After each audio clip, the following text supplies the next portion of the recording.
Obrigada. Boa tarde, sejam todos muito bem-vindos ao primeiro Congresso Internacional Labora e Letamis, Desafios do Ensino e da Pesquisa em História Antiga e Medieval. Meu nome é Patrícia, eu estarei moderando esta mesa, cuja palestra é Violência e Poder, Repressão contra as minorias na Idade Média. A palestra será proferida pelo professor Jordi Maíz. Jordi Maíz é doutor em História, editor e professor na Universidade Nacional de Educação à Distância das Ilhas Baleares, na Espanha. É especialista no estudo das minorias e dos processos revolucionários da história. Publicou vários estudos, artigos e livros sobre essa temática, entre eles Caminhando entre Aristas, Pobres, Herejes e Malditas em la Idade Média. Também foi secretário do Simpósio Internacional de Jovens Medievalistas da Universidade de Múrcia. Professor Jordi, é um prazer ter você aqui conosco hoje. Agora a palavra é sua. Muito obrigado, Patrícia. Muito obrigado a todos vocês por organizarem este evento e por contarem comigo para falar alguns minutos sobre a violência, sobre o poder e sobre a repressão contra as minorias na Idade Média. Devo alertar, em primeiro lugar, que faremos uma aproximação para alguns casos, uma pequena introdução para que no futuro você possa expandir com leituras. Espero que me entendam bem, pois é a primeira vez que falo totalmente em português. Espero que seja interessante para você. Em primeiro lugar, falaremos sobre heresias cristãs e relações entre os cristãos. Que é uma heresia? Que é minoria? Estas são algumas das inúmeras perguntas que poderemos fazer. Nunca temos respostas com exatidão absoluta.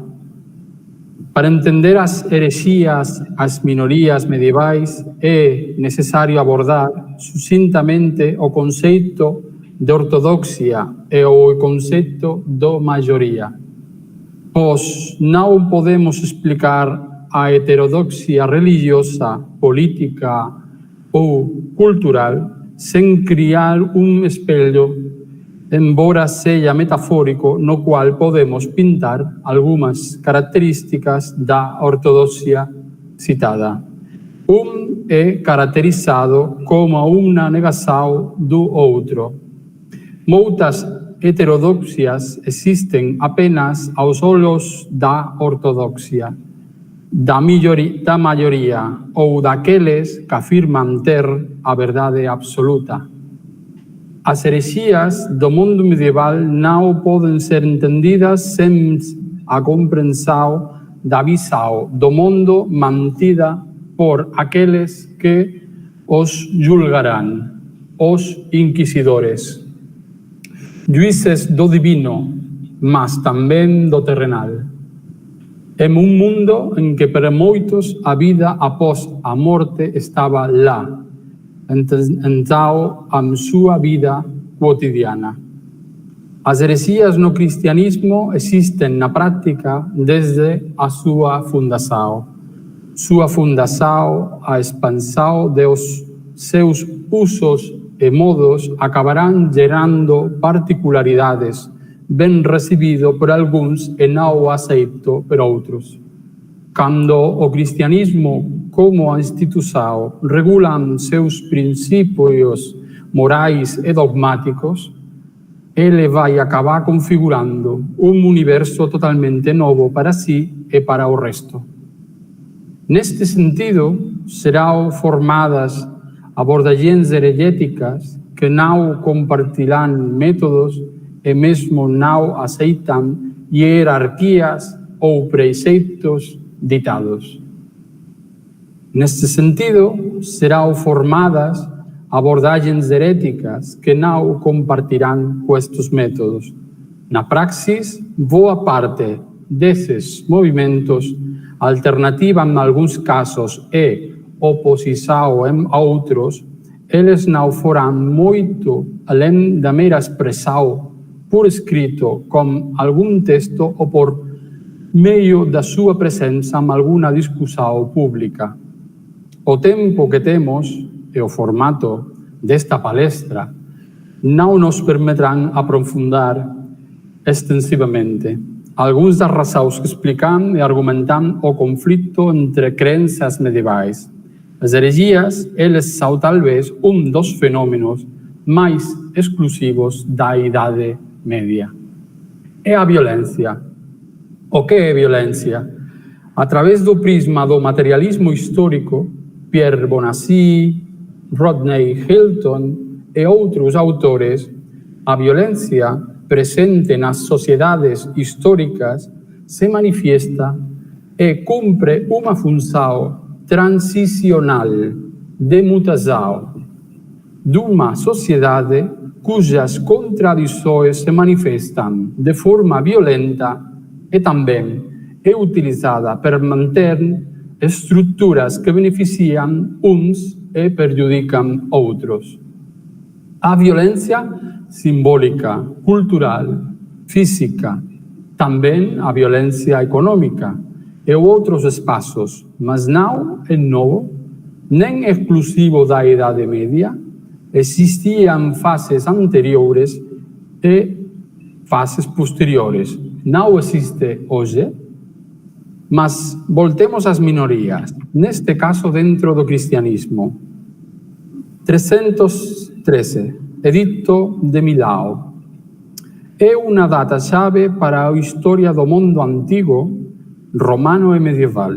Constantino encena uma abordagem ao cristianismo, que se materializa com a sua conversão. O cristianismo passa de ser uma religião não oficial e até perseguida para se tornar a religião do imperador e oficial do império. Não é nada. Constantino, em seu leito de morte, é batizado. Como e por quê? Constantino deixou o paganismo oficial para se converter ao cristianismo. As respostas são múltiplas. Versão de Eusébio de Cesarea, a sua Vita Constantini, é o resultado imediato de um presságio, antes da sua vitória na batalha de Puente Milvio, no qual ele apresenta o crismón, porque a visão lhe diz que com aquele símbolo vencerá. Outros, mais contemporâneos, por exemplo, o sociólogo americano Rodney Stark, considera que a conversão confirma um movimento político. Constantino vê como o cristianismo cresce exponencialmente, no nível numérico, para evitar conflito, tolerância para com os cristianos e permitida. Representam praticamente 10% da população. Enquanto isso está acontecendo, não devemos esquecer a existência de diferentes cristianismos ou correntes cristãs e também a correntes dos judeus.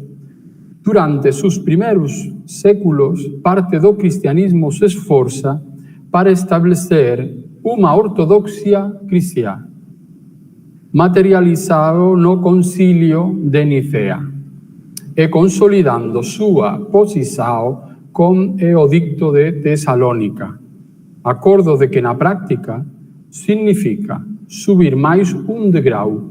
O cristianismo se torna a religião oficial do Império Romano. A partir desses momentos, a Igreja, como instituição da cristandade, estabelecerá um discurso mais homogêneo para si e para o exterior. Sua luta será contínua contra as heterodoxias cristãs, sendo tão intensos quanto aqueles que serão executados contra outras crenças em estágios posteriores, antes da Inquisição, antes das cruzadas, antes dessas batalhas. A Igreja se esforça com pena e espada para moldar um discurso. De acordo com sua ortodoxia, ele não permitirá que muitos saiam do caminho. Apesar disso, e disponentes os documentos da época, felizmente, eles descrevem um panorama muito mais diverso, onde as próprias crenças individuais e coletivas estão em transformação. E é aqui que ocorrem os pensamentos paralelos. Aquela margem do Clio que Emílio Mitre, medievalista espanhol, nos falou.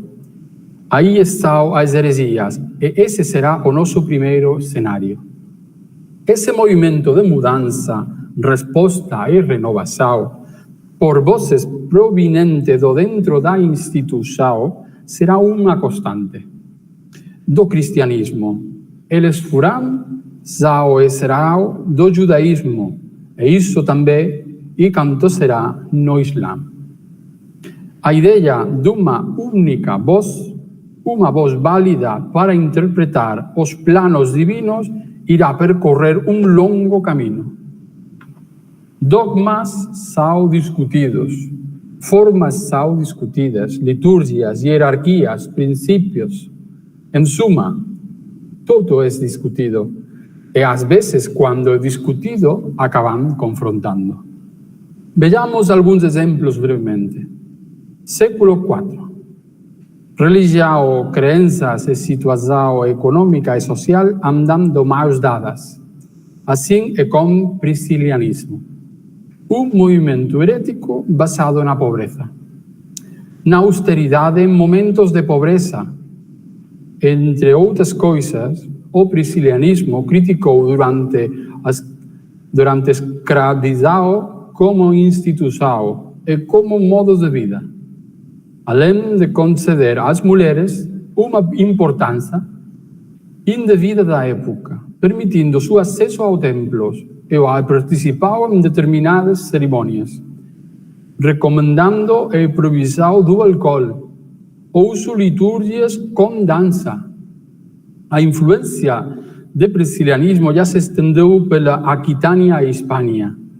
Finalmente, Prisciliano foi condenado e decapitado, condenado por maleficium, uma figura que representa para a Igreja um termo que significa o mal, e que abrange qualquer atitude maléfica, perigosa, prejudicial, mágica, encantadora, que pode prejudiciar todos os cristianos.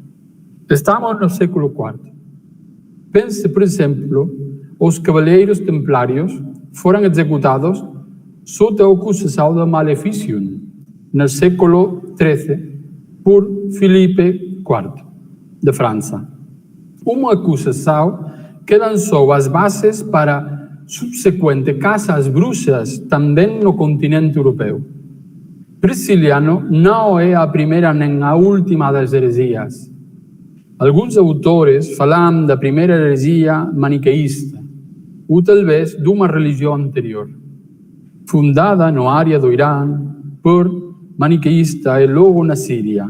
O cristianismo primitivo entra em contato, suas reuniões logo serão assombradas. Algo semelhante acontecerá como século III e IV com o donatismo, mas informação sobre este texto de origem, sobre a tradução, etc. Neste mesmo século, o arrianismo surge como uma nova heresia, muito mais problemático, que se perpetua no tempo em alguns lugares até no século VI, com uma certa coexistência entre arrianismo e germanismo. Foram as conversões dos monarcas góticos que acabarão com o arrianismo. Seu fundador, Arrio, é um asceta, ou seja, busca purificar o espírito por meio da negação dos prazeres materiais ou da abstinência.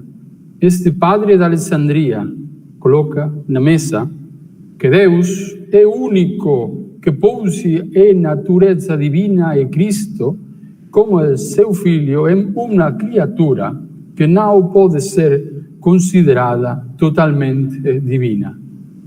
Avalando os princípios da ortodoxia cristã, o princípio do arrianismo cria raízes entre os godos e até geram divisões entre eles. O conflito termina a conversão de Recaredo no Concílio de Toledo. Na Idade Média, as novas condições de vida, o desenvolvimento urbano, centralização pontifícia, eles geram o aparecimento de novos movimentos heréticos, com grande projeção e também relacionados a elementos sugestivos como as crenças ou religiosidade popular. Uma simbiose complexa entre crenças primitivas, movimentos proféticos, o messianismo e milenarismo. Entre as heresias na Idade Média, por sua projeção, e lenda e o mistério que acompanha, é conveniente que paremos um pouco nos albigenses ou cátaros. Os cátaros, embora apareçam com novas diferenças, tiveram um grande número de seguidores e a presença entre os séculos XI e XII nas áreas do Languedoc, o sul da atual França, e a norte da Península Itálica. Suas raízes, sua expansão territorial, econômica e social, gerou do catarismo, mais do que uma heresia, uma questão de Estado, que punha em perigo a unidade da própria Igreja. Suas propostas religiosas, que não vamos detalhar agora, como dualismo, a coleção dos princípios do maniqueísmo e a abolição dos sacramentos, etc. Finalmente, ele teve que organizar uma cruzada convocada pelo papado contra os hereges, a cruzada cátar ou albigense, por iniciativa do Papa Inocêncio III e dos capetos da França. Foi, aliás, uma luta pelo poder, pela obediência e pelo território e luta contra o catarismo. Os cátaros, na prática, organizaram uma igreja paralela que os fez disponer completamente o oficial, algo que, é claro, era completamente indesejável. Parece ser que o catarismo atingou o Midi ou Languedoc através das rotas comerciais da Terra Santa, lugar onde surgirão grandes correntes heréticas contra a flexibilização das costumes e para uma vida contemplativa e ascética. Se for puro nas heresias medievais, há muito, mesmo em todas as religiões, encontramos fenômenos paralelos. E que encontramos, é mais puro o término de hoje, alguns historiadores falam que os cátaros são muito menos do que podemos imaginar, mas houve muitos que simpatizarão, se você quer me permitir, como sua mensagem. Como seu exemplo, no voto da pobreza e que levou alguns a morrer de fome.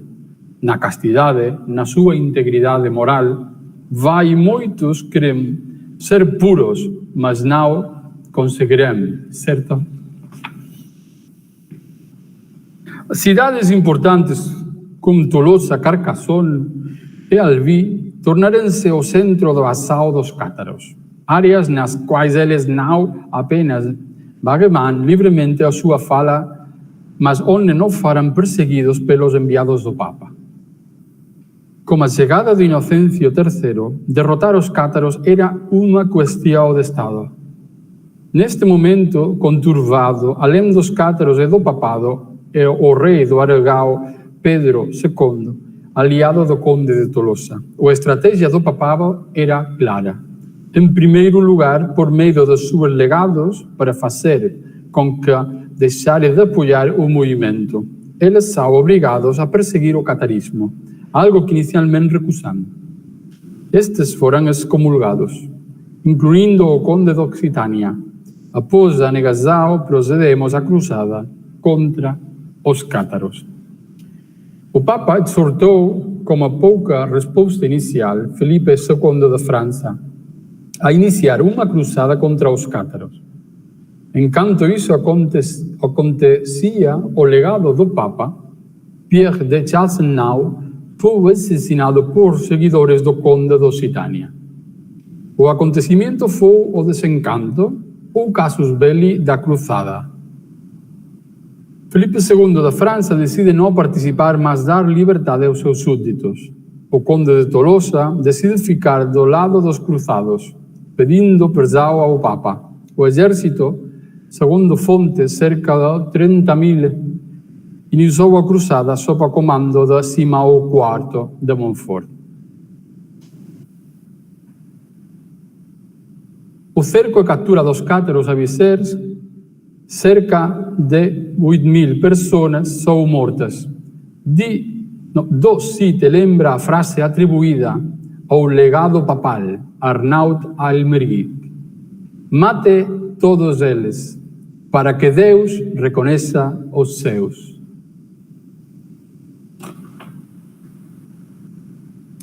Tolerância, coexistência e convivência em Andaluz, mito ou realidade? Se mudamos a cena e palco e saímos da Andaluz, descreveremos um cenário que certamente é tratado e analisado em muitos trabalhos e que costuma ser recorrente. Falar de coexistência, a tolerância e conflito ou relação interreligioso al Andaluz, a la Espanha musulmana. Quer dizer, dal Andaluz em um sentido religioso estrito que difiere muito do que foi anteriormente narrado. Embora não estamos falando sobre as heresias agora, quantos episódios descrevem as dificuldades das relações, do relacionamento e integração dos diferentes grupos, subgrupos, os grupos étnicos que coexistem no espaço peninsular, ibérico e insular sobre a egide do Islã. Os árabes, os caicíes, os bereberes. Lembre-se de que estima que Yusuf ibn Tasufin e os almorávides chegaram à península, os bereberes, islamizados de cerca de 70 tribos diferentes. 70 tribos diferentes, fazendo que, como outros autores interpretam, o mundo almorávide como uma confederação almorávida e não como algo homogêneo, em que há até uma berberização do Al-Ándalus, com suas semelhanças culturais, sociais, tribais ou religiosas, mas também com suas diferenças. Portanto, qualquer tentativa de simplificação parece, pelo menos, errática a um princípio. No mundo muçulmano, na Idade Média, o término herege, como o conhecemos, não existe. Mas podemos encontrar uma analogia fácil, como o termo sindic, aplicado por muçulmanos às pessoas que são consideradas como tendo pontos de vista ou práticas contrárias aos dogmas islâmicos fundamentais. Provável embora incerto, o termo pode ser empréstimo do persa sendik. É utilizado por quem tem religiosa ou politicamente uma interpretação livre. Hereges, não crentes, de outras crenças. Assim está documentado no zoroastrismo, religião persa pré-islâmica. Inicialmente foi usado no Império Sassânida contra os maniqueus. É usado de forma mais ampla contra maniqueus, gnósticos, ateus, etc. A acusação da sandaca é adjetivo aplicação às acusações de sindic. Era muito sério, podia custar a vida do réu. Nem tudo era tolerável, não todos eram tolerantes. A terceiro califa abássida, Al-Mahdi, ele ordenou a compilação de textos contra hereges e pessoas livres. Então, ele editou sua persecução. Estima-se que um número muito elevado de sindic foi brutalmente perseguido e assassinados. Tradição que continuou em califatos posteriores. Por quê? Analogicamente, no oitavo século, as normas, dogmas e preceitos islâmicos estavam em pleno desenvolvimento. Os muçulmanos ainda eram uma pequena minoria. Os maniqueus eram fundamentalmente considerados uma ameaça ao seu desenvolvimento e segurança. O termo também se espalhou como expansão muçulmana.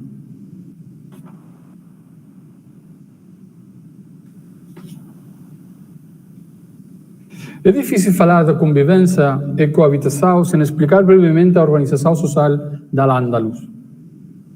A organização social do Islã é heterogênea e diversa. Generalmente podemos estabelecer três grupos. Primeiro, compostos por árabes que ocupam quase todos os cargos públicos e administrativos. Eram aristócratas, nobres, donos de grandes territórios e riquezas militares. E o único tributo que um muçulmano podia pagar era o zakat, ou esmola legal. Segundo, malidíes, ou neo-muçulmanos, constituídos por recém-convertidos ao Islã. Terceiro, os dhimmi, também chamados dhimmis, protegidos que cumpriam alguma posição de segunda categoria no Estado. Também engajados no comércio ou comércio, incluindo aqui cristãos e judeus que tinham que pagar um tributo. Finalmente havia os escravos que não tinham direitos.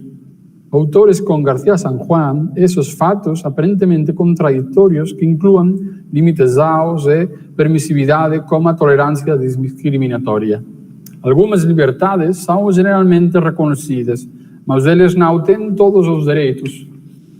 Em Al-Andalus, nós conhecemos um episódio certamente curioso, além de desagradável, conhecido pela historiografia como Mártires de Córdoba. Estas são execuções, são coletadas em uma única fonte escrita por San Eulégio, que foi um dos dois últimos executados para morrer. 48 execuções dos cristãos são coletadas principalmente em Córdoba, e cujo martírio é causado por terem blasfemado contra Mahomet. Podemos interpretar esses fatos de muitas maneiras, mas certamente os dados não dão para corroborar qualquer uma das versões. Da extrema violência e brutalidade da repressão contra os cristãos, ao que parte de uma revolta fundamentalmente circunscrita a Córdoba e dirigida contra os religiosos cordobeses.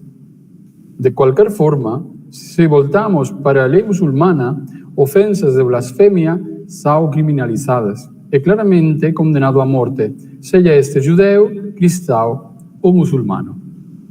A relação entre judeus e muçulmanos também era contraditória e mudava dependendo dos tempos ou cenários.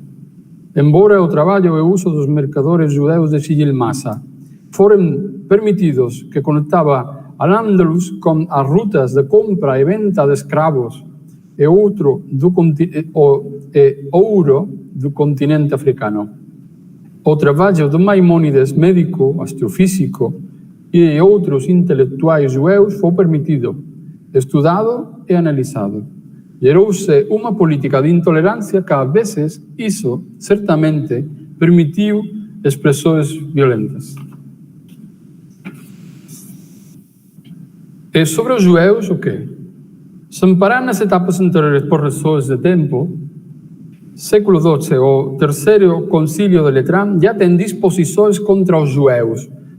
Este do ano 1179, comemorando em Roma, proíbe aos cristãos de deixarem servos judeus para cuidar das crianças. Geralmente dita é a excomunhão para os cristãos que vivem com judeus. De acordo com Julio Valdeón, rompe a chamada coexistência pacífica e inicia estádio de grande hostilidade que quebra a harmonia. Marcou o apogeu da autoridade política e religiosa do papado também. Vai tratar de vários tópicos. A Quinta Cruzada, 1217, contra os albigenses. Ele intensificou a luta contra o catarismo já citado. Haverá cerca de 70 decretos ou cânones da pegada marcada do Papa Inocêncio III. E o tema judaico sai. Para o Concílio de Letrán, os judeus estão sujeitos a medidas discriminatórias, proibição de exercer funções públicas, obrigação de trazer vestido especial que impeça uniação mista, proibição de empréstimo e usura, proibição de sair durante Semana Santa ou festividades cristãs. Isso determina a necessidade dos judeus viverem em bairros isolados, separados dos cristãos, criação de futuros barrios judeus, aljamas, os guetos judeus, outro anacronismo. De fato, a palavra de origem italiana foi usada para designar o nome do primeiro bairro de concentração em massa de judeus em Veneza, antes da chegada em massa dos sicilianos à Península Ibérica. Brevemente, por tempo, a crise do século XIV aos judeus, a peste negra. Até o momento, o discurso religioso antijudaico existe, mas acontece em minoria. As mudanças e a crise do século XIV vão mudar muito essa situação. Desses episódios será a peste negra 1348. Há sentimento de culpa, punição divina. Precisava voltar ao tempo para mudar de comportamento. Aqui os judeus, a sua presença entre os cristianos, vai ficar cada vez mais complicado. Isso não significa que não haja episódios anteriores à violência, agora a multiplicam. Duas encostas, o culpado da peste negra, o culpado da situação econômica. Por quê? Além de ser o pessoal do deicida, também eles percebem as costumes à margem da sociedade cristã, idioma, festivais, religião. Eles eram cobradores de impostos, em casos, inquilinos do mesmo monarca. Em Mallorca, muitas pessoas terão dívidas financeiras com muitos judeus. Homens e mulheres da Idade Média, eles podem ser usados para guerras, mas ninguém poderia imaginar o episódio da peste que aconteceu a meados do século XIV. Não será a primeira, não será a última. E não posso explicar a origem da epidemia, nem a totalidade das suas consequências. Mas posso ver que o episódio deve ser entendido num contexto do ano 1350, onde quase morreu o 33% da população em um ano. Se você quiser ter de uma visão real as suas consequências, não apenas políticas, demográficas, econômicas, consequências morais e culturais. A sociedade ocidental viveu totalmente o colapso pelo efeito do ano 2000. Se vir, não afetou a todos igualmente nas áreas nem anos das ilhas Baleares e o Mediterrâneo, as testemunhas falando dos reinos, cidades ou negócios, famílias, uma sociedade em total em ruína e decadência. Boccaccio disse: cemitérios não dormem o suficiente para hospedar os mortos. A peste é acompanhada, segundo testamenturas europeias, por episódios de violência. Distúrbios a Flandes, episódios revolucionários a Ghent, a Bruges, motins a Roma e outras cidades italianas. Cidades como a Florença perderão a metade da população. Além das figuras que os judeus pintam aqui, a sociedade cristã precisa de uma explicação. Devemos responder ao colapso, e a resposta traz uma linha clara. A ostentação, os jogos, afastam a amizade de Deus. Os estudos realizados na Europa apresentam-nos uma situação claramente complexa. Falamos sobre a fuga dos médicos sabendo desta situação. O ódio popular e o discurso da época começam a buscar uma explicação. Expressão do fato que vem de um antigo ritual do povo de Israel, a cabra expiatória. O foi escolhido como oferta e sacrificado, e outro foi encarregado com toda a culpa ou entregue-se ao diabo. A mesma coisa acontece contra os próprios judeus. Eles carregam toda a culpa e são acompanhados por insultos e pedras más de parte dos cristãos. A partir desse momento, a situação é insustentável. Ataques, confrontos e previsões contra os judeus ocorrerão, até que finalmente, em 1391, os bairros judeus da Espanha serão assaltados e uma boa parte de seus membros serão assassinados, forçando-os a marchar ou a converter-se. Os novos convertidos, muitos que continuarão a praticar o judaísmo, particularam as suas casas até que finalmente, oficialmente, na Espanha, os judeus serão expulsados aos reis católicos. Embora então a Inquisição moderna viesse, mas isso é a contra-história. Muito obrigado novamente a todos e a todas pelo convite e por me ouvir. Salutações do Mediterrâneo. Graças, professor Jordi. Belíssima apresentação.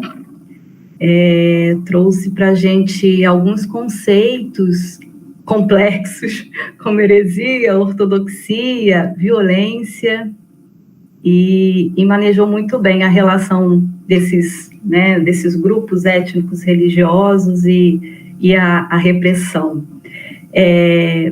Pessoal, agora a gente vai abrir para as perguntas. A gente não vai poder se estender muito, porque daqui a pouco a gente tem uma outra palestra, mas quem quiser fazer perguntas para o professor Jordi, a hora é agora. Pode fazer as perguntas pelo YouTube, que as meninas passam para a gente aqui.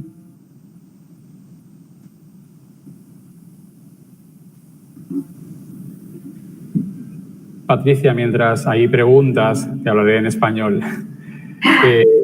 Muchas gracias, muito obrigado. E não sei se se ha entendido o meu português. Sí. Muy bien. Vale. Pela primeira vez, está ótimo. Vale. Boa tarde. Poderiam começar a falar? Então, eu sou a monitora do chat. Enfim, eu não encontrei nenhuma pergunta no YouTube, mas eu queria perguntar para o professor como que ele encontrou a trajetória dele acadêmica em relação a essa pesquisa de minorias na Idade Média. E se ele puder falar de alguma dificuldade que ele teve nessa trajetória, como ele pesquisa esse campo um pouco mais difícil acesso, né? Como é que isso aconteceu? Se teve alguma dificuldade? Por favor. Obrigada. Foi uma ótima palestra.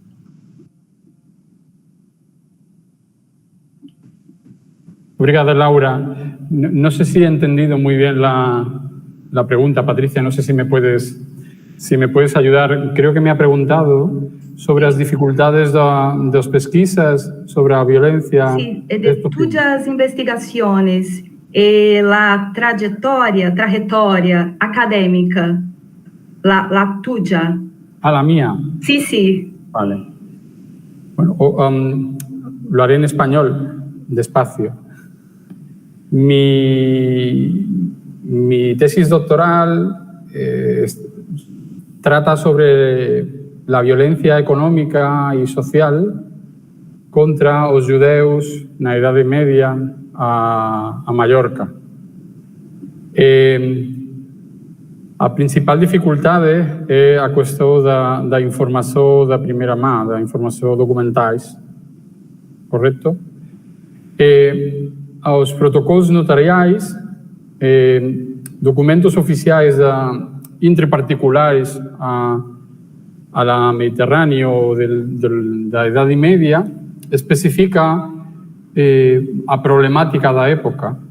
É uma problemática relacionada a la violência econômica, as dificuldades dos habitantes da época.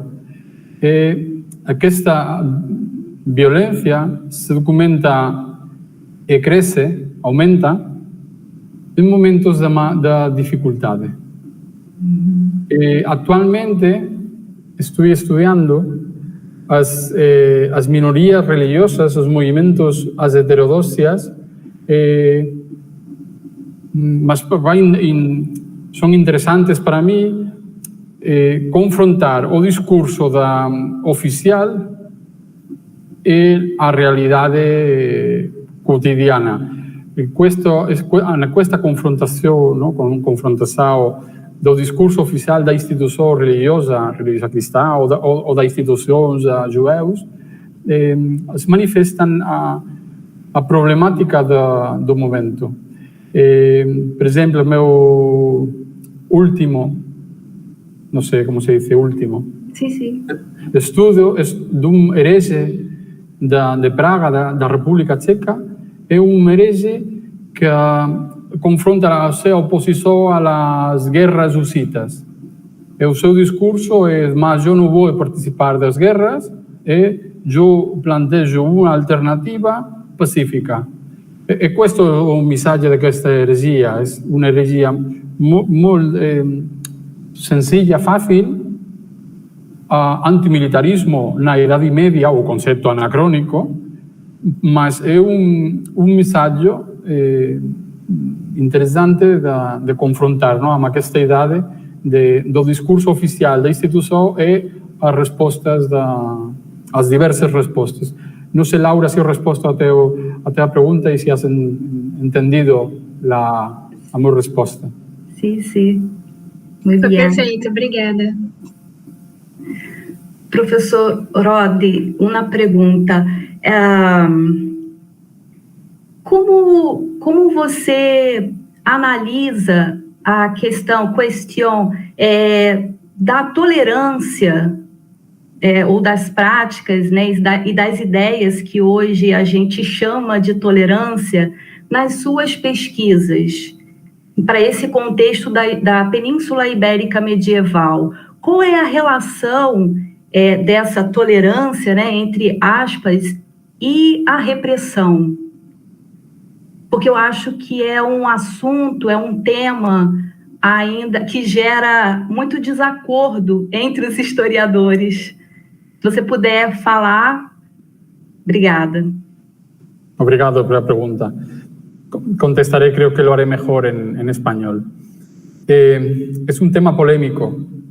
Es un tema polémico porque es un concepto moderno, concepto del siglo XIX o XX, aplicado a etapas históricas antiguas.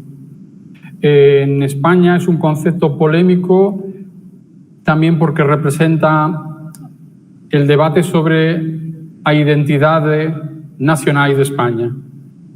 A una historiografía de identidade nacional de España é única, indivisible e católica, mas há outra alternativa historiográfica. A identidade de Espanha é uma relação dos muçulmanos, dos judeus, dos cristãos.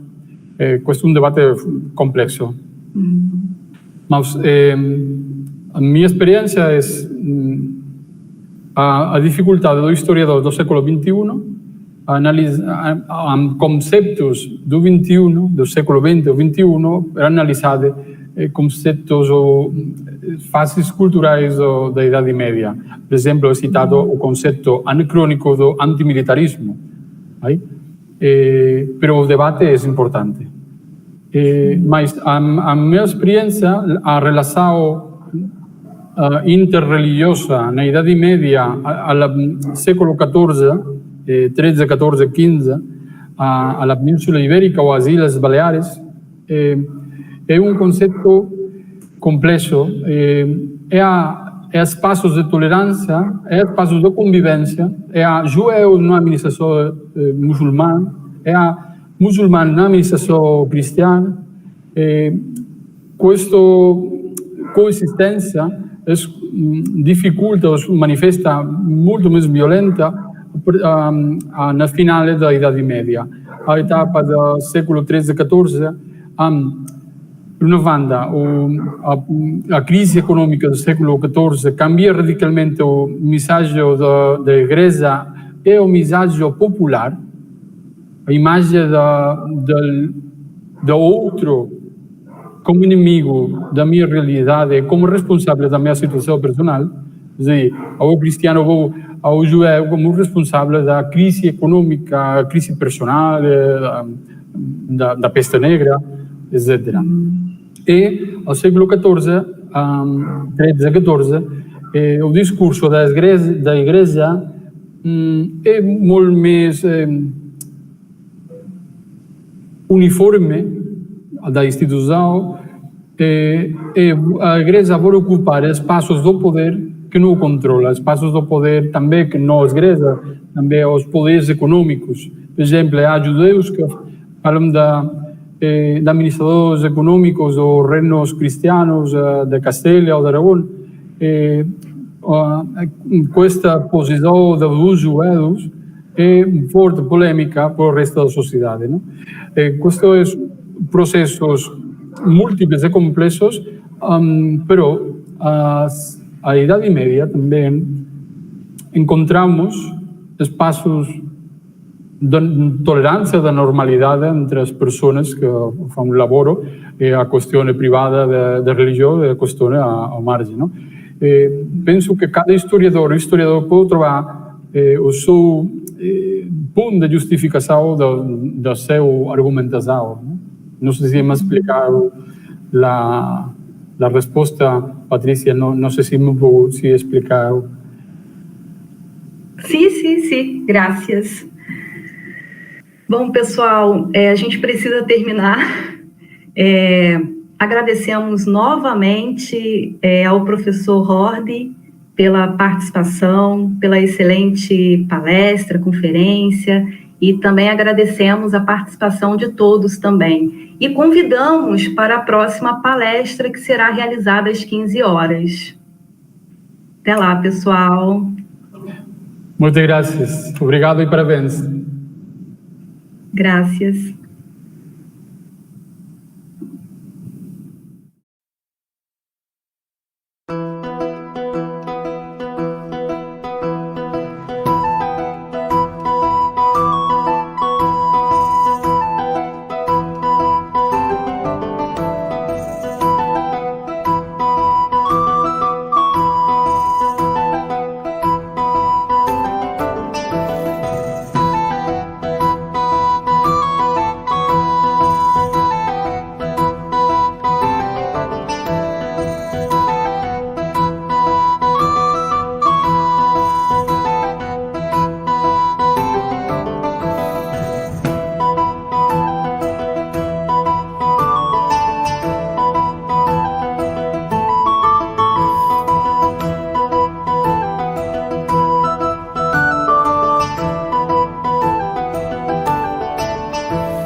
Olá, boa tarde, sejam todos e todas bem-vindos à segunda palestra internacional de hoje do primeiro Congresso Internacional de História Antiga e Medieval do Labora USP e do Letamis da UFES. Meu nome é Gessner Las Casas Brito Filho, eu sou doutor em História da Arte pela University of Leeds, na qual eu tive a honra de ser orientado pela nossa convidada, a professora Catherine. Sou mestre em História pela FFLCH e sou membro do Labora.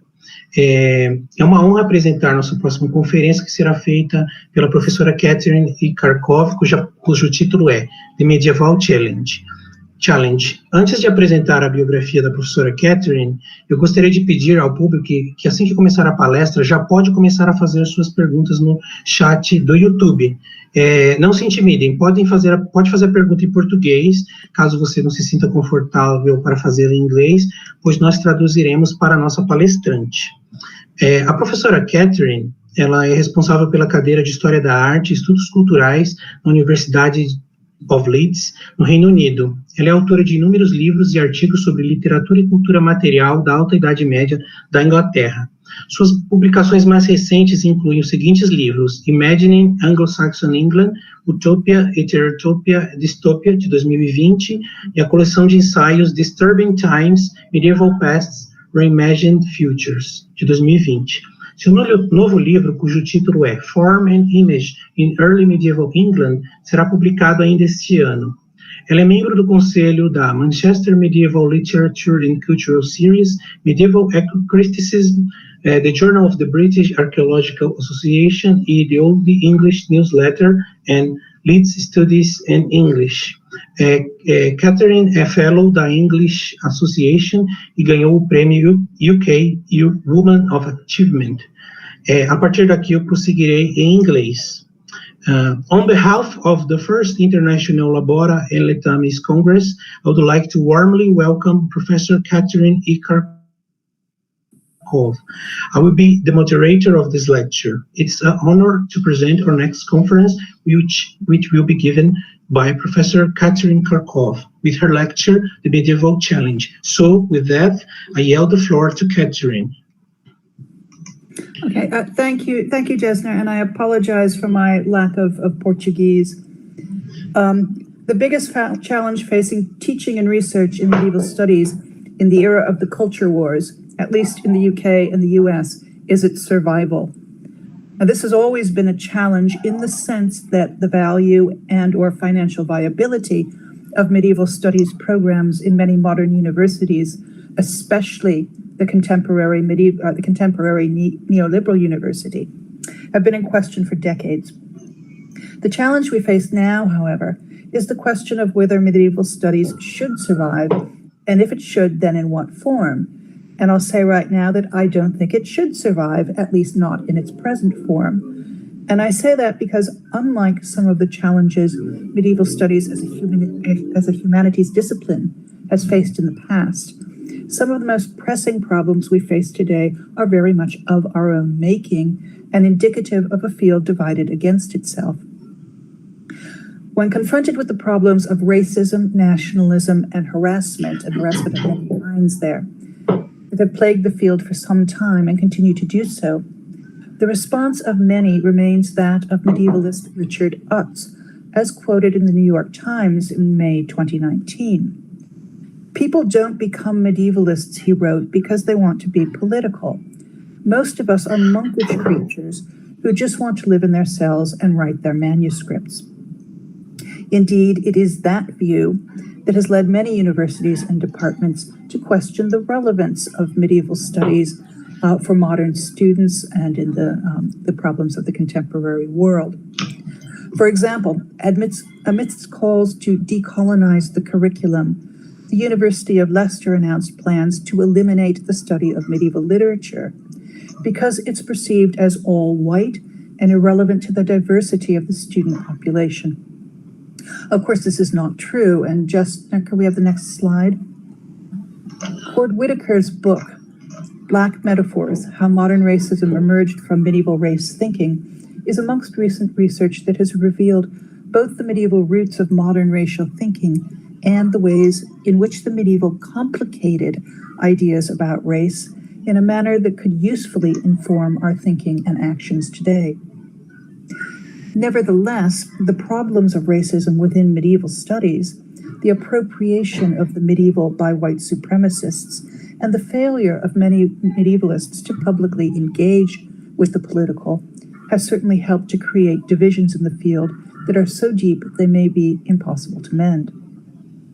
Now, I'm going to focus here on the field of early medieval England, the field that I used to call Anglo-Saxon studies, and it is called that by many still, both within and beyond academia. And I focus on early medieval England in part because medieval studies as a whole is an enormous and diverse field, and I can't do it justice in the allotted space of time. In part because many of the challenges faced by and divisions amongst those who study early medieval England are shared by other areas of medieval studies. In part because early medieval England is the area on which I generally work and thus know best. And in part because of the continued invocation of the term Anglo-Saxon by alt-right figures such as Marjorie Taylor Greene in the US. Part of the challenge at the center of all this is that while we complain about the appropriation of elements of the medieval by nationalists, racists, and the far right, many, possibly most academics, especially white academics, remain complicit in that appropriation. Some dismiss racism in medieval studies and racist use of the medieval because they don't see them as their problems. Others because that's not really how the Middle Ages was, and if we just keep educating people about the real Middle Ages, they'll know better eventually. And still others because they don't know what to do, or they see their colleagues, especially medievalists of color, doing the work and don't feel the need to get involved. Remedying that situation is perhaps the biggest challenge of all. Over the past 5 years, calls for reform of the field and documentation of people turning away from the field because of its racism, or because they're told they have no place in it, or leaving the field because of its racism, or because of the racism they encounter if they do go into it, have appeared both online and in print. And next slide, please. The organization Medievalists of Color has been founded as an international academic professional organization to provide support, resources, and signal boosting for medievalists of color worldwide. They also maintain a webpage of resources for those doing or wishing to do anti-racist work, on which you can find links to articles about the problems of the field and statements in support of scholars experiencing harassment. And the problems of harassment are particularly acute for women, as a statement from the women of their steering committee makes clear. Yet institutions and white medievalists continue to deny that we have a problem with both institutional and structural racism. Like Richard Utz, they prefer to remain monkish creatures who just want to live in their cells and write their manuscripts. To return to Marjorie Taylor Greene, for anyone unfamiliar with her, she's a right-wing Republican congressperson representing the state of Georgia, who in April of this year attempted to launch the America's First Caucus in support of the racist nationalist agenda that proliferated under Donald Trump. The caucus was created to promote, amongst other things, so-called Anglo-Saxon political traditions. It remains unclear exactly what was meant by that phrase, but it was used in the context of limiting immigration, enforcing rigid border controls, and keeping the U.S. a place for white people only. Greene's plans were quickly rejected by all sides, including some members of her own far-right group, who had initially been eager to sign on, and who were and are still busily attempting to ban the teaching of critical race theory. Next slide, please. Anglo-Saxon political traditions, along with the platform's desire to promote what they called European architecture, were equally quickly the subject of numerous memes on social media. It's easy to dismiss the episode as a ridiculous right-wing fantasy, but Greene is still in Congress, still on some committees, and still has the power to influence populist violence, if not government decisions. And the toleration of Greene and her ilk is a problem to which I'll return when I turn to what we are or are not willing to tolerate as medievalists in contemporary academia. Greene's invocation of Anglo-Saxon political traditions resonates with the medievalism of the 18th and 19th centuries, much of which was bound up with nationalism, white supremacy, and the slave economies of both the US and the UK, but was especially associated with the American South, including Georgia, the state Green represents. Thomas Jefferson had been an enthusiastic student of Anglo-Saxon law and Old English literature, and invoked both in his development of the migration myth in order to draw parallels between the conquest and colonization of Britain by the Angles, Saxons, and others, and the conquest and colonization of Turtle Island, now known as North America, by the people he imagined as their descendants, and their bringing with them of a language, culture, and political and legal principles that he traced directly back to early medieval England. Homing in on the myth promulgated by Bede and other early medieval writers in Britain, that the so-called Anglo-Saxons were a chosen people divinely ordained to settle in a new promised land, Jefferson suggested that the Great Seal of the United States should feature on one side the mythical brothers Hengist and Horsa, who were prominent in the English migration myth, and on the other, the pillar of fire that led the Hebrews through the darkness in Exodus. While Jefferson's proposed design was never adopted, his ideas provided justification for the expansion of the Anglo-Saxon race westward, the theft of land, and the exile and slaughter of the indigenous peoples from whom that land was stolen, in other words, the doctrine of manifest destiny. In the 19th century, similar ideas about the moral superiority and manifest destiny of the Anglo-Saxon race were echoed in John Mitchell Kemble's 1833 translation of the poem Beowulf in the UK, and John Leslie Hall's 1892 translation of that same poem in the US. For Kemble in particular, the poem provided a direct link back to, quote, our forefathers. Kemble's contemporary Benjamin Thorpe wrote in the second edition to his Analectica Anglo-Saxonica, published in 1869, quote, about the Anglo-Saxon tongue there was the strength of iron, with the sparkling and the beauty of burnished steel, which made it withstand with success the attacks that the Norman William and his fawning courtiers directed against it, as they tried in vain to thrust their French into the mouths of English people. If the sword of the Normans vanquished the Anglo-Saxons' tongue, in turn, overthrew the French of the Normans, end quote. Thorpe effectively weaponized the Old English language in the past in the cause of modern nationalism and the spread of that language that went hand in hand with the spread of empire. Both he and Kemble were set on preserving the poem from the threat created by the intrusion of foreign scholars, such as the Icelandic Grimmer Thorklin and the Danish NFS Grundtvig. As Josh Davies has noted, quote, there is a double inscription in their work, as the poem is remade in the form of the nation, and the nation is remade in the form of the poem. Each critic used the idea of translation to displace Beowulf's and their nation's origins beyond the reach of the present, in the mists of time, beyond investigation, beyond question, end quote.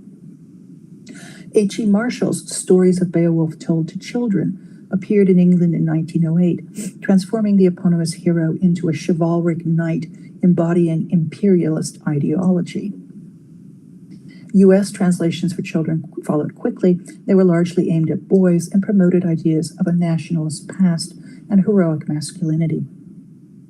That history is well known, but I repeat it here for two reasons. Firstly, because it's important to bear in mind how deeply implicated the whole idea of an Anglo-Saxon England is in modern colonialism, nationalism, and racism. And secondly, because in all the ridicule that followed Marjorie Taylor Greene's statement about Anglo-Saxon political traditions, it went largely unremarked that they were, in effect, nothing new. We may dismiss the events and ideas expressed in the 18th and 19th centuries as in the past. Things have changed, but have they? Has the problem of the Anglo-Saxon ever gone away? Perhaps one of the reasons so many in academia stayed silent was because of their scholarly investment in the field. Medieval studies is always under threat, as departments and programs are threatened with closure, as at the University of Leicester. Perhaps there was a desire not to rock the boat by pointing out that so many founders of the field, like Kemble and Thorpe, were nationalists and imperialists, if not overt racists. And let me reiterate here that while I'm chosen to focus on England and the early medieval, others have detailed the nationalist or racist roots that lie beneath other areas and periods covered by medieval studies. Eric Michaud, Aphrodisia McCannon, and Josh Davies for the idea of the Gothic in Germany, France, and the US respectively, with Michaud and McCannon concerned with the racist origins of medieval art history as a discipline in the 19th and early 20th centuries. And Ananya Kabir and Michelle Warren, amongst others, have demonstrated the use of the medieval in the colonization of India and the Caribbean and the ensuing teaching of medieval studies in those areas.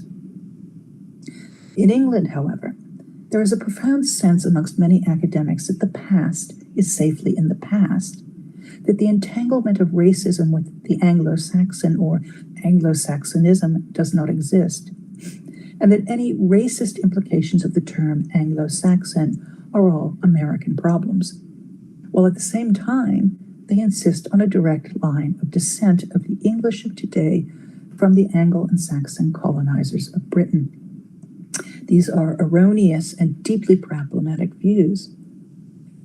In 2013, Daniel Hannan, one of the conservative nationalists behind the campaign for Brexit, wrote, quote, "Anglo-Saxon values made possible the transformation of our planet over the past centuries, allowing extraordinary numbers of people to enjoy an unprecedented standard of living," end quote. And he then traced the birth of England as a nation state back to the 9th century and King Alfred, as had Jefferson before him. But his invocation of Anglo-Saxon values went uncensured, and indeed, as far as I can tell, unnoticed completely. And of course, we ended up with Brexit and the increase of racist and anti-immigrant violence that has been so much a part of the whole process. In 2018, Henry Bolton, the leader of the right-wing United Kingdom Independence Party, or UKIP, identified white Britons as, quote, "the indigenous Anglo-Saxon population, which in certain communities is now nowhere to be seen," end quote. Never mind the fact that Britain has no indigenous population. For pro-Brexit Hannan, one of the primary things that made King Alfred great and the father of the nation was his war against the Danish invaders, echoes of Thorpe and Kemble's fears of Scandinavian attacks on Beowulf. Something of these attitudes are evident in the immensely popular movie The Dig, which premiered on Netflix in January, the same month that Brexit came into effect, and the UK was suffering from food shortages and a host of other economic problems, many of which are still with us. Next slide, please, Jessica. The film is a fictional retelling of the excavations of the 7th century boat burial in Sutton Hoo Mound 1, which took place in 1939 on the eve of World War II. Next slide, please. With its atmospheric and misty rural landscapes, melancholic contemplation of discovery, loss, and sacrifice, its buzzing English warplanes, and its refrain that the discovery was Anglo-Saxon and not Viking, the movie invokes both Hannan's comments on repelling foreign invaders and a World War II-era fighting spirit. While the film was in production, the Sutton Hoo Ships Company was created to finance and build a replica of the burial ship. Next slide, please, Jessica. The company's website evocatively connects the 7th century with the 21st and suggests that the ship itself is coming back from the grave to patrol England's waters. And that print is very tiny. So what it says is, in the corner of England now called Suffolk, on an Anglo-Saxon king's burial ship and treasure lay hidden underground, dormant for over 13 centuries in the mysterious Sutton Hoo Royal Burial Ground. All that remained of the ship was a shadow of its former awe-inspiring glory. Developing the Sutton Hoo story, the king's ship will be resurrected to its full 90-foot length in the Longshed Woodbridge. From there, it will slip once more into the King's River to grace the waters and tides again, reconnecting our Anglo-Saxon maritime heritage with a modern sense of discovery. Now, there's certainly knowledge to be gained through reconstructing the ship as a way of understanding its engineering, construction, and seaworthiness.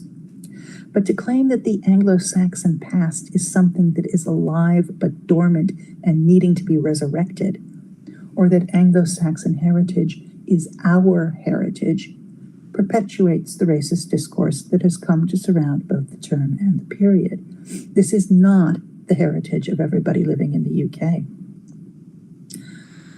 The denial of racism being a factor in Brexit, the denial that racist violence in the UK has increased in the years since Brexit, the denial that the recent Tory government report that the UK is exemplary in its anti-racism, a report produced in response to the Black Lives Matter protests of 2020. The denial that these are not all blatant propaganda, as well as the backlash against Black Lives Matter more generally, are entangled with both academic denials that medieval studies has a problem with racism, and specifically with the problem of the Anglo-Saxon. Many academics in the UK, or who have been trained in the UK, along with some elsewhere, claim that Anglo-Saxon is not a racist term when taken in context, because this is what the people who lived in the kingdoms of southern Britain between the 6th and 11th centuries CE called themselves. But this is not exactly the case.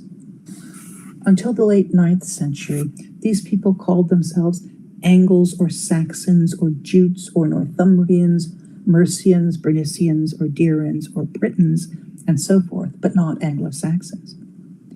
In the 9th through 11th centuries, Anglo-Saxon is but one of a number of different terms used by and for the peoples whose unification began with King Alfred. But it was by no means the most common term used, nor was it in regular use. Far more common were the terms Anglo-Coon or English spelled Englisc.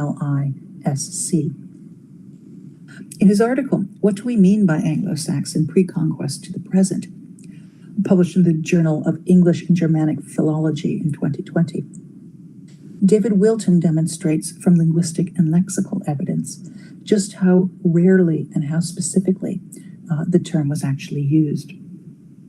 Its earliest use was by Alcuin in the form Anglorum Saxonia, or Saxony of the English, and it was used in reference to the geographic place where they spoke English rather than Old Saxon. Wilton documents 37 Anglo-Latin texts that use the term Anglo-Saxon, all but one of them charters. And in charters, it appears as part of the royal title of the kings of a united Anglian Mercia and Saxon Wessex, and not in reference to England or its people as a whole. Next slide, please, Jessner. The charters in which it appears are those of King Alfred, his son Edward the Elder, and his grandson Athelstan. And the first quote here, I'll give you the Old English and just read it in translation. The title here carefully distinguishes the different areas or people over which he claimed authority. The Angles and Saxons, again meaning the people of Mercia and Wessex, the Northumbrians, the Pagans, meaning the Danes settled in Britain, and the Britons. The one use of the term outside of charters is in Lamford's Life of St. Swithin, where it's used in reference to the people who came to the shrine of the saint from diverse Anglo-Saxon regions. In Old English, the term appears only 3 times, all in the 10th century. A 934 charter of King Athelstan, again as part of his title. That's not the second quote. The second quote is a charter of Yadred, again as part of his title. Yadred, by grace of God, King of the Anglo-Saxons and Emperor of all Britain. So again, careful to distinguish regions from one from the other. And in the poem Aldhelm, which is the third one that you have on the screen, written about the West Saxon abbot of Malmesbury and Bishop of Sherborne, where it could refer to the whole area of England, or it could refer specifically to Aldhelm's own West Saxon origins. And in translation, it reads, Aldhelm, a bishop in Britain. He was also exalted as a noble poet in the land of the Anglo-Saxons. So there's only one use of the term by the people of England to refer to themselves, and that one an equivocal use. The term fell out of use after the Norman conquest and was not revived until the late 16th century, the point at which it began to be bound up with the emergence of empire. Writing from an archaeological perspective, Susan Oosthuizen has detailed similar scholarly inaccuracies with the use of the term, and notes further the ethnic and regional diversity of those settled in Britain between 400 and 600. These people came from a wide variety of areas, including Francia, the Low Countries, Scandinavia, the area that is now Germany, North and West Africa, Southern Europe, and the Eastern Mediterranean, and were far more ethnically, linguistically, and culturally diverse than the term Anglo-Saxon implies. Indeed, at one cemetery alone, Trounholm Drive in York, the occupants of 11% of the graves were found to be of likely African ancestry. They had been buried in the same manner and with similar grave goods to those of the rest of the population, so they were clearly not the graves of enslaved people, but those of regular members of the community. The remains of Black men and women living in England in the late Saxon period, that is the 10th and 11th centuries, have also been recovered from St. Benet's in York, North Elmham in Norfolk, and Fairford in Gloucestershire. It's possible that the number of people from Africa or of African descent present on the island in the late Roman and early medieval periods was significant. Oosthuizen suggests that in scholarship it would be more accurate to avoid the use of any term with specific racial or ethnic implications and substitutes instead the term late antique for the period 400 to 600, early medieval for the period 600 to 850, and pre-conquest for the period 850 to 1066. There is no excuse then for retaining the term Anglo-Saxon on historical grounds, and indeed many departments and programs are doing away with it, though sadly medieval studies at Leeds is not amongst them, despite the fact that our own postgraduate students have been harassed both on and offline for sharing their research and efforts to decolonize the field, to the extent that some have been targeted by neo-Nazis.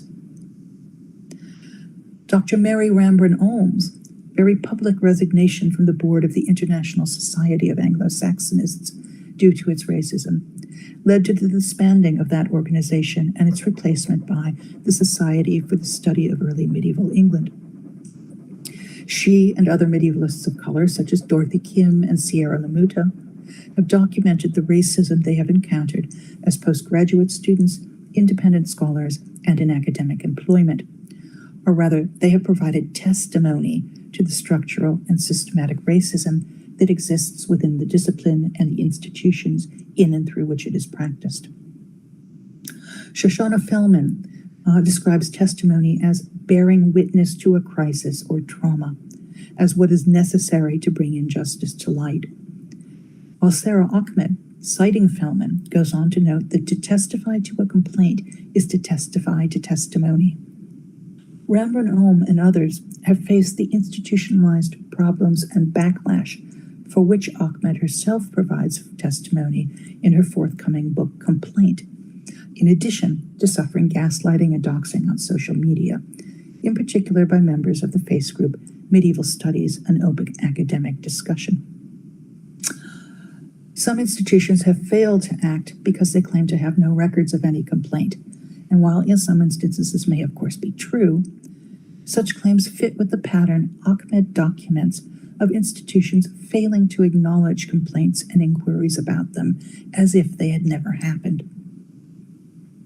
As former secretary of the International Society of Anglo-Saxonists, Rambrin-Olm documented the racist statements made by other members of the board, or rather she documented the removal of those statements from meeting minutes, including a claim that there was nothing wrong with admitting racists to the organization because they should be welcome in the same way that all other scholars are welcome. A clear example of the reverse racism that has surrounded public statements made by so many medievalists of color in recent years. Legitimate complaints about harassment made by medievalists of color are taken instead as evidence that they are harassing white colleagues, and accusations that their activity is destroying the field. When Rembrandt Olm's resignation from the International Society of Anglo-Saxonists was followed by the mass resignation of other members, an officer of the society circulated a letter arguing for the society's retention of its name on the grounds that the racist use of the term Anglo-Saxon was not as common in Europe as it was in the US, that abandoning the term would likely lead to discrimination and ill feeling, and that other racist terms were still in use, so what difference would it make? All of which missed the point that people were being physically threatened, and there is no argument for valuing a term over the lives or well-being of students and colleagues. Both Rembrandt Olm and Kim have documented on Twitter and Facebook the death threats they have received, along with attempts to make public the addresses of family members, photos of family members, and attempts to get family members fired from their jobs. Both Rembrandt Olm and Kim have been exceptionally brave in speaking up publicly and documenting their experience of racism from both institutions and individuals. But the events and threats they have documented are far more widespread and increasingly common. Roland Betancourt's article, Anti-Blackness and Transphobia Are Older Than We Think, published in the Washington Post on the 16th of June, so only a couple of weeks ago, which explores the complexity of race, gender, and sexuality in the world of medieval Constantinople, was met with such a barrage of harassing comments that the editors of the paper advised him to seek protection. Many other instances of racial and sexual harassments of medievalists of color are documented on the Archives of the Medievalists of Color website. Much, but by no means all, the backlash against abandoning the term Anglo-Saxon has come from senior scholars in the field. The Center for Medieval Studies at the University of York cut ties with its professor of medieval history because of his online abuse of students who supported both getting rid of the term and their colleagues of color. John Hines, professor of archaeology at the University of Cardiff, circulated a letter in support of the responsible use of the term Anglo-Saxon, signed by 70 colleagues, the vast majority of them either in senior positions or retired. The letter quite reasonably stated that, quote, nothing productive can be achieved in an atmosphere of prejudice, lack of sympathy, and intimidation in any direction between parties committed to the goal of promoting and disseminating research and education, end quote. He then went on to present a paper at the 2020 Saxon Symposium that described efforts to abandon the term as intellectual warfare by totalitarian iconoclasts and compared the work of specific individuals to a political rally in Pyongyang. Some of his criticism was leveled at the Leeds International Medieval Congress, which had eliminated Anglo-Saxon as one of its research strands in 2019.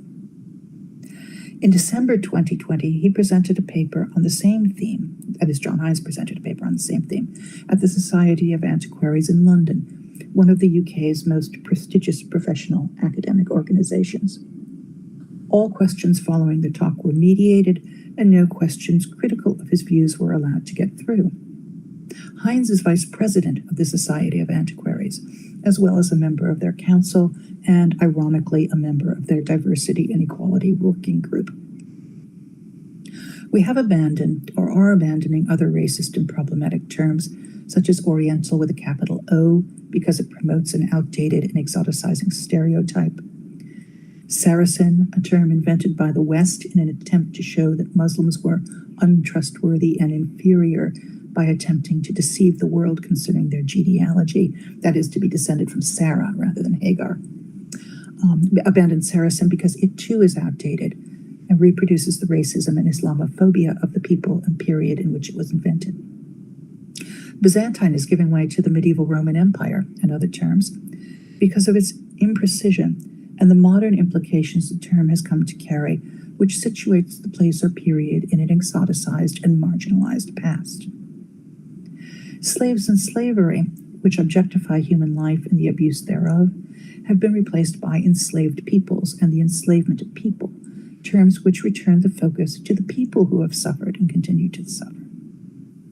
We also need to move the focus away from the idea that Anglo-Saxon is an objective term for a historical period in the distant past, I'm back to the people who are erased, marginalized, have suffered and continue to suffer racist abuse through the use of the term in the present.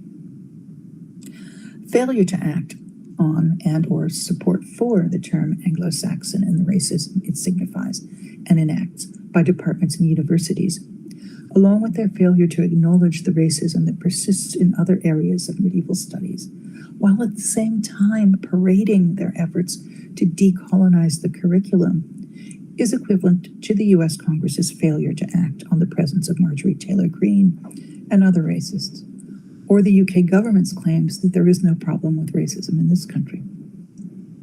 Governments, government institutions, and political parties shy away from actually doing something about wrong and wrongdoing within their own organizations because they believe it might tarnish their image with voters and donors. Universities refuse to act on the same because it might tarnish their place in league tables and their image with prospective students and donors. In other words, it might cost them money, the be-all and end-all of today's neoliberal university.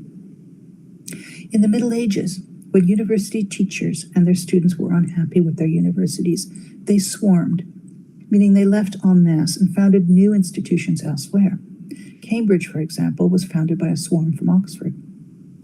We need to do the equivalent of the medieval swarm. While we might not be able to rid ourselves of neoliberal universities and replace them with universities whose focus is on producing responsible and educated citizens rather than making profit, we can walk away from disciplinary models and organizations that continue to labor under colonial, imperial, and racist past and found new ones. Some of this work has already begun. Next slide, Jessner.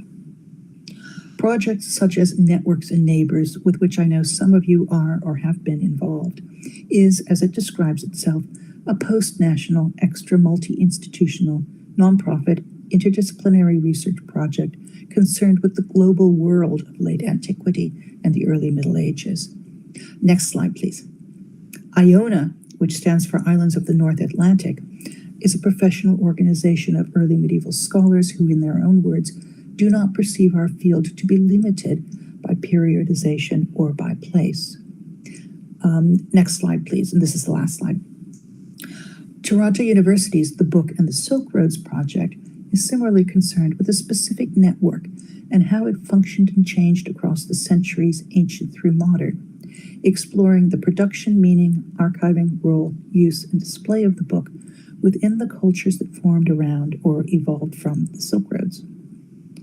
Each of these projects resists disciplinary and academic classifications and ownership, seeks to break away from the nationalist, imperialist, and racist paradigms within which medieval studies and its sub-disciplines were formed, and foregrounds the entangled natures of peoples, cultures, the past, and the present.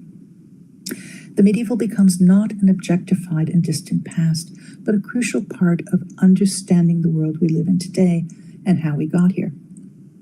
We need to know the deep histories of racism and LGBTQ+ phobia and recognize that these are not simply modern constructs or concerns, but ideas that have been enshrined in many different ways in the ancient and medieval past and the way we talk and think about them.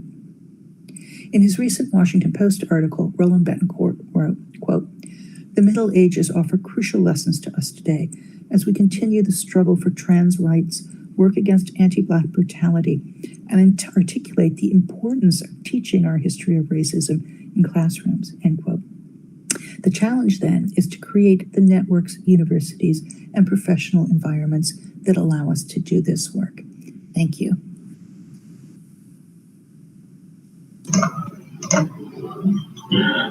Thank you, Catherine.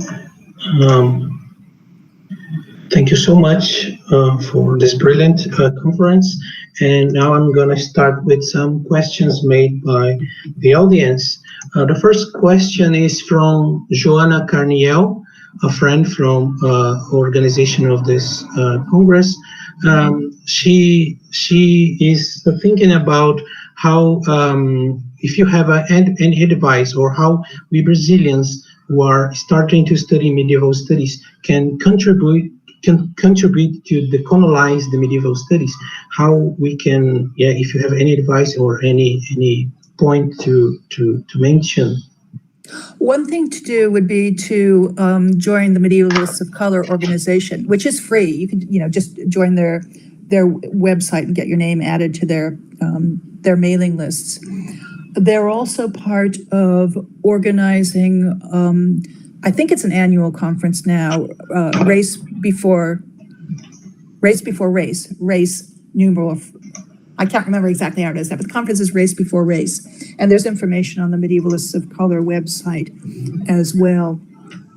One of the things we've done in the School of Fine Art at Leeds is to collaborate across periods and areas in our teaching. So whereas I used to teach courses that were exclusively about early medieval England, I don't teach those anymore. I don't teach any early medieval England, at least not an entire course devoted to it, but a collaborative course on the medieval roots of contemporary racism, a collaborative course on the Silk Roads and its connections with medieval Europe, so that we're working medieval England and Germany, which is a country my colleague Eva Freumovich works on, into a more global picture. And we've also got a new course coming up on, it's called Pre-Human to Post-Anthropocene. And it's on the way different periods and cultures have figured the relationship between the human and the world in which they live, with the Middle Ages being one of those. So making those connections across space and across time, getting involved with the organizations, those are things to do. The other thing to do, but you can only do this if you're safe to do it, is naming names, which is why I named John Heinz in my talk. Letting people know who the really problematic figures in the world of medieval studies are. Yeah, thank you. I was thinking about, because here, differently from the US, here in Brazil, the far right appropriates the Middle Ages in a different way, not exactly ethnically or racial, or they use the religion. They put the religion in focus, the Middle Ages. They according to them was the time where Christian religion was ruling the politics and the world was better, something like that. And this is why it's a bit different here. And before passing to the question of our public, I have one question I think is linked with this question, that is, for example, we have here in Brazil a new group called Insula, that about antiquity and Middle Ages in British Island in general, and we have been discussing if we should change the name here in our publications or events, don't use anymore Anglo-Saxon England. And it was a discussion but Brazil, we don't have we don't mostly the same excuse we see in Europe, we don't, for us, it's not an issue, it's not a problem. But in my view, I think we should change because in some ways, the far right, especially from the US, influenced Brazilian politics until now. Unfortunately, our president is still following Donald Trump pathway. And what do you think? Do you think we should change here as well? Well, let me put it this way. Marjorie Taylor Greene's use of that idea of Anglo-Saxon tradition was designed in part to keep people from Mexico, Central and South America out of the US. So while you might not have the term used in a racist way in your own country, you're not immune from its racist use elsewhere in the world. Yeah. And you mentioned religion, and I just wanted to point out that's not completely different. Bush, when he was bombing the Middle East, invoked the Crusades. So there is, this idea. And again, this is something to work against, that the Middle Ages was all about religion, and that it was also a time of, just religious war. There was a lot more going on to that. So bringing out that lot more that's happening in the Middle Ages is something else to do. Okay, I don't know if we still have time. I think so. I'm going to make another question from the audience, from Mateus Campos. I would like to comment the rereadings of these medieval sources by the far-right movement, please. I work with Welsh texts, and there is a despising for the English and other foreigners as well in these works, and this could be problematic when it comes to the contemporary movements. Well, the Welsh are the people whose land was stolen by the Angles and Saxons. So, working with Welsh texts and working with early medieval English texts are two completely different things. And there has been some, and this is, I'm not completely familiar with this, I just know about it through a PhD student of mine in the US. But there has been some collaboration between different Native American scholars in North America and the Welsh, because of a shared, being forced from your land. And also because of some similarities in the way they see their relationship to land and landscape, their closeness to land and landscape. For example, in early medieval Welsh poetry, there's a lot of nature imagery, bird song. In fact, song is really big in there. You don't get any of that in early medieval English poetry. So those sort of shared areas between different cultures can really reveal a lot about particular areas of medieval studies. Okay, thank you so much. We have a lot of questions from audience, and I'm totally sure we could stay for hours, but our time is over, unfortunately. Then I would like to thank you so much, Catherine. And we learned a lot, and yeah. Thank you too. And please just share my email address if anyone wants to get in touch. Okay, I will do that. Yes. Then thank you so much, Catherine. Okay, thank you. Thank you. I'm going to speak in Portuguese just to say to the next session. Muito obrigado a todos. A professora disse que pode passar o e-mail dela caso alguém tenha mais perguntas, porque tem mais perguntas e nosso tempo acabou. Então eu peço para vocês que fiquem de olho no link, porque vai mudar de link para a próxima parte do Congresso, que são as sessões que vão começar às 5 horas. Tá ok? Confiram lá no blog e vai continuar o evento, tá ok? Muito obrigado e uma boa tarde a todos.